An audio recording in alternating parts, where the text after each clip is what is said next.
नमस्कार, मैं हूं श्रद्धा। आप देख रहे न्यूज 18 मध्य प्रदेश छत्तीसगढ़। हेडलाइंस के बाद नजर इस वक्त की 6 बड़ी खबरों पर, जिन पर हमारी खास नजर रहेगी।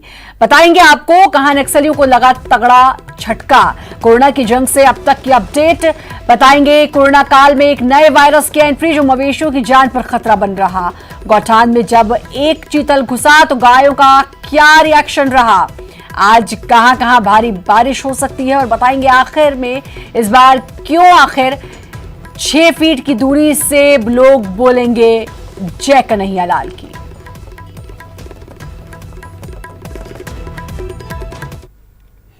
धमतरी, जहां एनएच 30 पर कार में आग लगी, धू कर एनएच पर कार जली। शॉर्ट सर्किट के कारण कार में आग लगी। हादसे में बाल बाल बचे कार सवार, समय रहते गाड़ी से बाहर निकले कार सवार, और शॉर्ट सर्किट वजह बताई जा रही है इस कार में आग लगने की। तस्वीरें आप देख सकते हैं। नेशनल हाईवे 30 की ये घटना है। धमतरी की खबर आपको बता रहे हैं। नेशनल हाईवे 30, जहां पर गाड़ी में शॉर्ट सर्किट हुआ, जिसकी वजह से आग लगी। कार सवार समय रहते गाड़ी से बाहर निकले। अभिषेक, हमारे संवाददाता, हमारे साथ जुड़ चुके हैं। अभिषेक, तस्वीरें न्यूज 18 पर एक्सक्लूसिव चल रही हैं, और ये कह सकते हैं कि कार सवार समय रहते गाड़ी से निकल गए। डर रहता है कि कार के दरवाजे लॉक ना हो जाएं और उसका पावर विंडो लॉक ना हो जाए, लेकिन ये सुखद रहा कि कम से कम समय रहते जो कार में अंदर बैठे हुए थे वो लोग बाहर आ गए। हालांकि कार की आग जो बुझाने के लिए शुरुआत में लोगों ने 5 गड्ढों का पानी उसमें डालना शुरू किया, लेकिन कार आग पर कोई असर नहीं पड़ा। फिर फायर ब्रिगेड की टीम आई और कोतवाली पुलिस भी मौके पर पहुंची, तब जाकर काफी मशक्कत के बाद आग को बुझाया जा सका। हालांकि कार के अंदर इंजन जो होता है और कार के अंदर केबिन पर काफी चीजें जल चुकी हैं। गनीमत यही कह सकते हैं कि जो लोग थे वो सुरक्षित हैं। जी बिल्कुल, ये गनीमत है कि दोनों लोग सुरक्षित हैं, और कार लेकिन दूर कर जल गई। बहुत बहुत शुक्रिया आपका अभिषेक, तमाम जानकारी देने के लिए। तो तस्वीरें न्यूज 18 की एक्सक्लूसिव तस्वीरें आप देख सकते हैं। शॉर्ट सर्किट वजह बताई जा रही है, लेकिन राहत भरी खबर ये कि दोनों कार सवार समय रहते कार से बाहर निकल गए।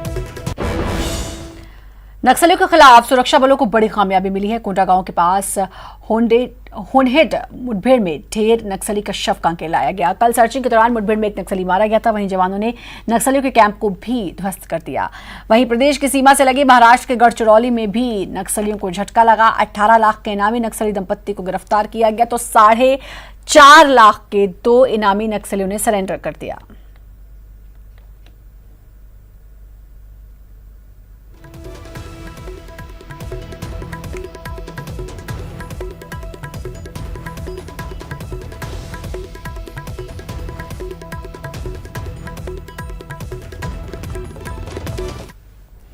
कोंडागांव, जहां होनहेड में हुए नक्सली मुठभेड़ का मामला, मारे गए नक्सली का शव लेकर कांकेर पहुंचे जवान। हथियार और भारी मात्रा में नक्सली सामग्री बरामद। कल हुई थी नक्सली और सुरक्षा बलों के बीच मुठभेड़। सर्चिंग के दौरान जवानों ने नक्सली कैंप को ध्वस्त किया।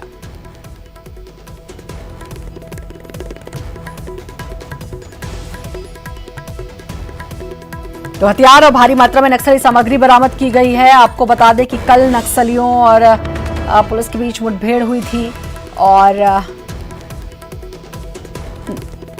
सुरक्षा बलों और नक्सलियों के बीच मुठभेड़ हुई थी।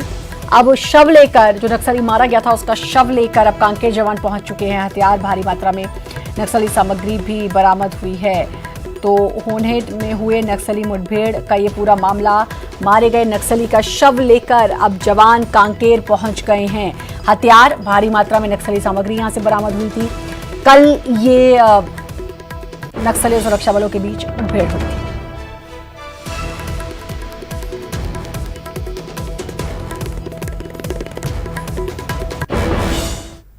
रुक करेंगे, प्रधानमंत्री नरेंद्र मोदी 10 राज्यों के सीएम से बात कर रहे हैं। कोरोना के बारे में चर्चा। अपने इन 10 राज्यों में कोरोना को हरा देते हैं तो देश भी जीत जाएगा। साथियों, टेस्टिंग की संख्या बढ़कर हर दिन 7 लाख तक पहुंच चुकी है और लगातार बढ़ भी रही है। इससे संक्रमण को पहचानने और रोकने में जो मदद मिल रही है, आज हम उसके परिणाम देख रहे हैं। हमारे यहां एवरेज फर्टिलिटी रेट पहले भी दुनिया के मुकाबले काफी कम था। संतोष की बात है कि ये लगातार और कम हो रहा है। एक्टिव केसेस का प्रतिशत कम हुआ है। रिकवरी रेट लगातार बढ़ता जा रहा है, सुधरता जा रहा है। तो इसका अर्थ यह है कि हमारे प्रयास कारगर सिद्ध हो रहे हैं। सबसे अहम बात यह है कि इससे लोगों के बीच भी एक भरोसा बढ़ा है, आत्मविश्वास बढ़ा है और डर का माहौल भी कुछ कम हुआ है। और जैसे जैसे हम टेस्टिंग को बढ़ाते जाएंगे, हमारी ये सफलता आगे और भी बड़ी होगी और एक संतोष का भाव हमको अनुभव होगा। हमने मृत्यु दर को 1% से भी नीचे लाने का जो लक्ष्य रखा है, इसे भी अगर हम थोड़ा बड़े फोकस में प्रयास करें तो वो लक्ष्य भी हम हासिल कर सकते हैं। अब आगे हमें क्या करना है, कैसे बढ़ना है, इसे लेकर भी काफी स्पष्टता हमारे बीच में भी उभर करके आई और एक प्रकार से ग्रास रूट लेवल तक सब लोगों के दिमाग में पहुंच गया है। भाई क्या करना है, कैसे करना है, कब करना है। बात हिंदुस्तान के नागरिक तक हम पहुंचा पाए हैं। अब देखिए, जिन राज्यों में टेस्टिंग रेट कम है और जहां पॉजिटिव रेट ज्यादा है, वहां टेस्टिंग बढ़ाने की जरूरत सामने आई है। खासतौर पर बिहार, गुजरात, यूपी, पश्चिम बंगाल और तेलंगाना। यहां टेस्टिंग बढ़ाने पर खास बल देने की बात हम लोगों की बातचीत में से उभर करके आ रही है। साथियों, अब तक का हमारा अनुभव है कि कोरोना के खिलाफ कंटेनमेंट, कॉन्टैक्ट ट्रेसिंग और सर्वेलेंस, ये सबसे प्रभावी हथियार है। अब जनता भी इस बात को समझ रही है, लोग पूरी तरह सहयोग भी कर रहे हैं। ये जागरूकता की हमारी कोशिशों से एक अच्छे परिणाम की तरफ हम आगे बढ़े हैं। हम क्वारंटाइन की व्यवस्था इसी वजह से आज इतने अच्छे तरीके से लागू कर पा रहे हैं। एक्सपर्ट्स अब ये कह रहे हैं कि अगर हम शुरुआत के 72 घंटे में ही केसेस की पहचान कर ले तो ये संक्रमण काफी हद तक धीमा हो जाता है। और इसलिए मेरा सबसे आग्रह है कि जैसे हाथ धोने की बात हो, 2 गज की दूरी की बात हो, मास्क की बात हो, कहीं पर न थूकने का आग्रह हो, इन सब के साथ अब सरकारों में और सरकारी व्यवस्थाओं में भी और कोरोना वॉरियर के बीच भी और जनता में भी एक नया मंत्र हमें बराबर पहुंचाना पड़ेगा और वो है 72 घंटे में जिसको भी हुआ है उसके आसपास के सबको उसका टेस्टिंग हो जाना चाहिए, उनका ट्रेसिंग होना चाहिए, उनके लिए जो आवश्यक है वो व्यवस्था होनी चाहिए। अगर ये 72 घंटे वाली फॉर्मूला पर हम बल देते हैं तो आप मानिए कि बाकी जो जो चीजें हैं उसके साथ अब इसको जोड़ देना है कि 72 घंटे के भीतर भीतर इन सारे कामों को कर लेना है। आज टेस्टिंग नेटवर्क के अलावा आरोग्य सेतु ऐप भी हमारे पास है। आरोग्य सेतु की मदद से अगर हमारी एक टीम रेगुलरली उसका एनालिसिस करे तो बहुत आसानी से किस एरिया से शिकायत आ रही है हम पहुंच सकते हैं। हमने देखा कि हरियाणा के कुछ जिले, उत्तर प्रदेश के कुछ जिले और दिल्ली, एक ऐसा कालखंड आया कि बड़ी चिंता का विषय बन गया। सरकार ने भी दिल्ली में ऐसी घोषणा की कि लग रहा था कि बड़ा संकट पैदा होगा। तो फिर मैंने एक रिव्यू मीटिंग की और हमारे होम मिनिस्टर श्रीमान अमित शाह जी को नेतृत्व में एक टीम बनाई और नए सिरे से सारा अप्रोच किया। उन 5 जिलों में भी और शहर में भी, दिल्ली में बहुत बड़ी मात्रा में हम जो चाहते हो परिणाम ला पाए। मैं समझता हूं कि कितना ही बड़ा कठिन चित्र दिखता हो, लेकिन सिस्टमेटिक तरीके से अगर आगे बढ़ते हैं तो चीजों को हम हफ्ते 10 दिन में अपने तरफ मोड़ सकते हैं। और हमने अनुभव करके देखा है।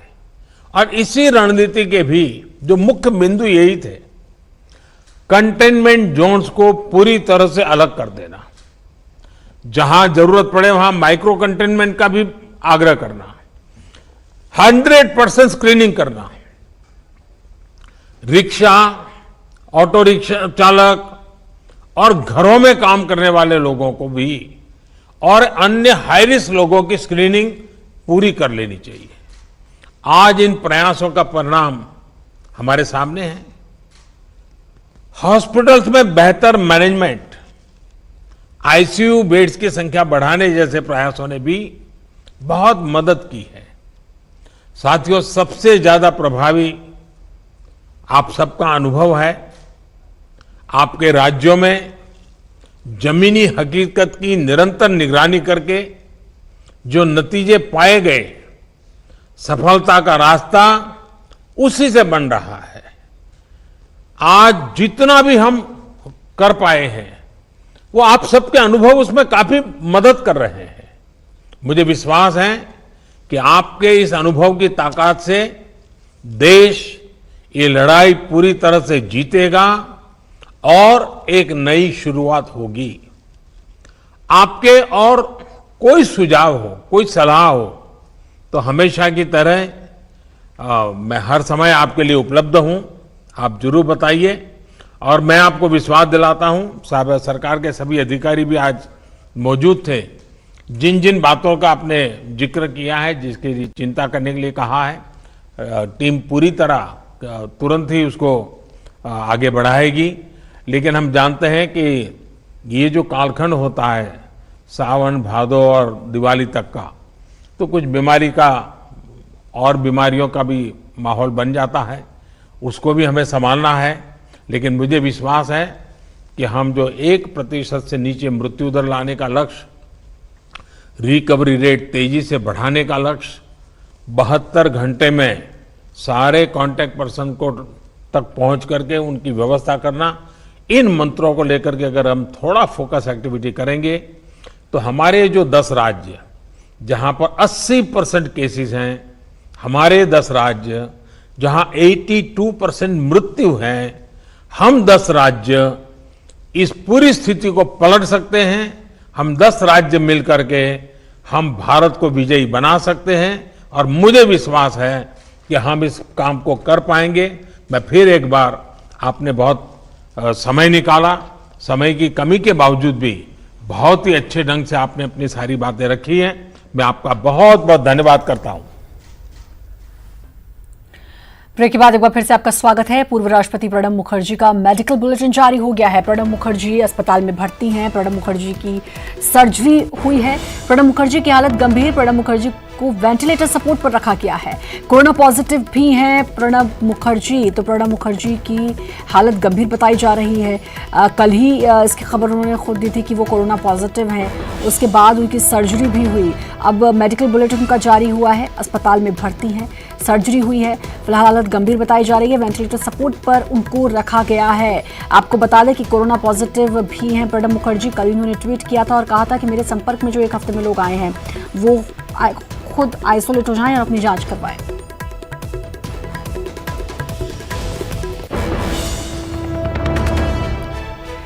और हमारे संवाददाता संदीप हमारे साथ जुड़ चुके हैं। संदीप, पूर्व राष्ट्रपति प्रणब मुखर्जी की हालत गंभीर बताई जा रही है। बिल्कुल, देखिए, पूर्व राष्ट्रपति प्रणब मुखर्जी की हालत गंभीर है। इनको जो है इनके सर पे चोट लगी थी, जिसके बाद इनको आरआर हॉस्पिटल में भर्ती कराया गया था 10 तारीख को तकरीबन 12:07 पे। और उसके बाद क्योंकि उनके सर पर बहुत ज़्यादा घाव था, जिसकी वजह से उनको ट्रीटमेंट किया गया, उनका ऑपरेशन किया गया। ब्लड क्लॉट जो हुआ था उनके ब्रेन में, उस ब्लड क्लॉट को जो है निकाला गया और उसके बाद जो है लगातार वो क्रिटिकल है। जब वो हॉस्पिटल में लेके गए थे उनको, तब भी वो क्रिटिकल थे और अब जो है जब लाइफ सेविंग ऑपरेशन होने के बाद, जो है प्रोसीजर होने के बाद, अब भी वो क्रिटिकल है और वेंटिलेटर पे है, क्योंकि वो कोरोना जो है उनका रिपोर्ट कोरोना पॉजिटिव आया है। तो ऐसे में अब पूरी तरीके से एहतियात बरत के जो है उनका जो है वहाँ पे ध्यान रखा जा रहा है। फिलहाल वेंटिलेटर पे है और हालत जो है भी नाजुक बनी हुई। जी चलिए, सबकी यही प्रार्थना होगी कि जल्द से जल्द वो ठीक हो जाएं। बहुत बहुत शुक्रिया आपका तमाम जानकारी देने के लिए। और रायपुर कांग्रेस का पूर्व सीएम रमन सिंह पर बड़ा हमला। रमन सिंह ने आय से कई गुना अधिक संपत्ति बनाई। घोटालों का पैसा रमन सिंह के पास पहुंचता रहा। वीणा सिंह की संपत्ति में हुई बेतहाशा वृद्धि। घोटालों का पैसा विदेशी खातों में जमा होता रहा। कांग्रेस ने प्रेस कॉन्फ्रेंस में रमन सिंह पर कई गंभीर आरोप लगाए हैं और कहा है कि आय से अधिक कई गुना संपत्ति उन्होंने बनाई और साथ ही कहा कि घोटालों का पैसा रमन सिंह के पास पहुंचता रहा। वीणा सिंह की संपत्ति में बेतहाशा वृद्धि हुई। विदेशी खातों में जमा होता रहा पैसा। कांग्रेस ने प्रेस कॉन्फ्रेंस की और उस प्रेस कॉन्फ्रेंस में रमन सिंह पर ये कई गंभीर आरोप लगाए।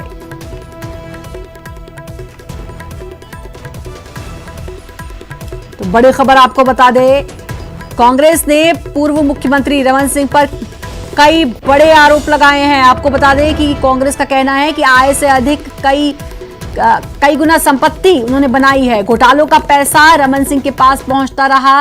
वीणा सिंह की संपत्ति में बेतहाशा वृद्धि हुई। घोटालों का पैसा विदेशी खातों में जमा होता रहा। अवधेश हमारे संवाददाता हमारे साथ जुड़ चुके हैं। अवधेश, कांग्रेस लगातार ही आरोप लगाती आई है पूर्व मुख्यमंत्री पर, लेकिन इस बार बहुत बड़ा आरोप और सीधे सीधे ये कहा गया है कि विदेशों में पैसा जमा होता रहा और साथ ही ये भी कहा कि वीणा सिंह की संपत्ति में बेतहाशा वृद्धि हुई। बिल्कुल, निश्चित तौर पे देखिए, तकरीबन 20 पन्नों के दस्तावेज के साथ कांग्रेस ने गंभीर आरोप लगाए। कांग्रेस प्रवक्ता विकास तिवारी हमारे साथ है। गंभीर आरोप सरकार बनने के 18 महीने बाद, क्यों? सरकार बनने के पहले दिन से गंभीर आरोप है। सरकार बनने के 15 साल तक लगातार गंभीर आरोप लगे हुए हैं। भारतीय जनता पार्टी भगवान मर्यादा पुरुषोत्तम राम की बात तो करती है, लेकिन राम मार्ग में चलती नहीं है। पूर्व मुख्यमंत्री डॉक्टर रमन सिंह के ऊपर आय से अधिक संपत्ति अर्जित करने का आरोप है। उनकी धर्म पत्नी के ऊपर सोना और चांदी बहुतायत मिलने का आरोप है। पूर्व मुख्यमंत्री डॉक्टर रमन सिंह कहते हैं कि पीएमओ ने जांच का आदेश दिया नहीं है। आप जब राम मार्ग में चलने की बात करते हैं तो राम जी का मार्ग अपनाते हुए आप आरोपों का जवाब, आप दस्तावेजी साक्ष्यों का जवाब जनता के बीच में दे। ये आपके हाथ में भी दस्तावेज है, क्या दस्तावेज और क्या प्रमाणित होता है इन तमाम दस्तावेजों से? देखिए, डॉक्टर रमन सिंह जी एक सामान्य डॉक्टर थे, उनके पिताजी वकील थे और सामान्य जीवन जीने वालों का जो दस्तावेज बताता है कि करोड़ों की संपत्ति। संजय श्रीवास्तव बीजेपी प्रवक्ता हमारे साथ जुड़ गए हैं। अवधेश, रोकना चाहूंगी, क्या वो कहना चाह रहे हैं? संजय जी, अब बड़ा आरोप लगाया है, दस्तावेज भी कांग्रेस दिखा रही है कि भाई रमन सिंह के पास आय से अधिक संपत्ति है और खूब पैसा विदेशों में जमा किया गया था, विदेशों के खातों में। देखिए, मुझे ऐसा लगता है कि इस प्रदेश में अपनी कमजोरी को छुपाने के लिए ये डॉक्टर रमन सिंह पर लगातार पहले दिन से, जब से इनकी सरकार बनी है, से लेकर आज तक, लेकिन दुर्भाग्य से ये आज तक डॉक्टर रमन सिंह की छवि को धूमिल नहीं कर पाए हैं। सबसे बड़ा दर्द इस सरकार के सामने यही है। और बार बार चिल्लाने से क्या मतलब? इनके पास दस्तावेज है, इनके पास तो जीरम के भी दस्तावेज थे, जेब में लेके सबूत घूमते थे, लेकिन आज तक वो एनआईए के सामने या जांच आयोग के सामने नहीं रख पाए। तो ये फर्जी दस्तावेजों की आपका कहना है कि हमेशा के आरोप जो लगाते आए हैं वैसे ये आरोप भी बेबुनियाद है? जी, हमेशा से कांग्रेस की तासीर रही है शुरू से ही कि फर्जी दस्तावेजों के साथ में फर्जी चीजें उछालो, लोगों को भ्रमित करो, इसके आधार पर ये राजनीति करते हैं। वो फर्जी आंकड़ों के आधार पर और फर्जी बातों के आधार पर ये सरकार बनी है। कहाँ गई शराबबंदी, कहाँ गई बेरोजगार का मुद्दा, तमाम प्रकार के विषय, खैर उस पर नहीं जाना चाहता, लेकिन यदि इनको है तो न्यायालय है, न्यायालय के दरवाजे हैं। आरोप प्रत्यारोप लगाने से क्या मतलब है? अब देखना होगा कि अब ये जो दस्तावेज दिखा रहे हैं इसके बाद अब क्या कदम आगे कांग्रेस उठाती है, क्योंकि प्रेस कॉन्फ्रेंस कर कांग्रेस ने सब बातें कही हैं। बहुत बहुत शुक्रिया आपका संजय जी। अवधेश, बहुत बहुत शुक्रिया आपका तमाम जानकारी देने के लिए। और इसी के साथ फिलहाल इस बुलेटिन में इतना ही। बाकी खबरों के लिए लगातार बने रहिए न्यूज़ 18 मध्य प्रदेश छत्तीसगढ़ के साथ।